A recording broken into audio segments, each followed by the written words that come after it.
ഫെമിനിച്ചി novel പ്രകാശനം ചെയ്തു.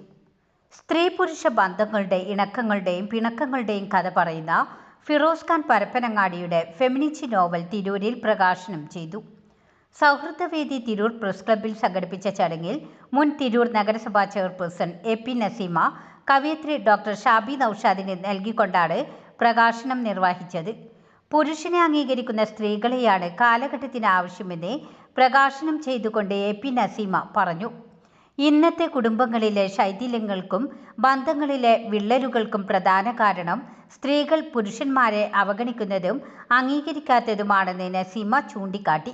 സ്ത്രീ പുരുഷ ബന്ധം ഉദാത്തമായ മേഖലയിലേക്ക് നയിക്കാൻ രണ്ടു കൂട്ടരും പരസ്പരം മനസ്സിലാക്കി മുന്നേറണമെന്ന് അവർ ആവശ്യപ്പെട്ടു.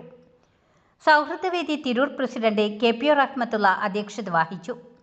സെക്രട്ടറി KK റസാഖ് ഹാജി, സാഹിത്യ നിരൂപകൻ ER ഉണ്ണി, കവയിത്രി Shabi Noushad, doctor Manjusha Varma, Abdul Khader Kainikkara, Padmini Ghosh, Hafsath, Mappila Kala academy president AK Musthafa, my Kodinhi president KV Hamza, Gafoor Kodinhi, Abu Lais, Yusuf, Sudhi AP Nair, Parayil Fasalu, Abubakar Vallikkanjiram എന്നിവർ സംസാരിച്ചു.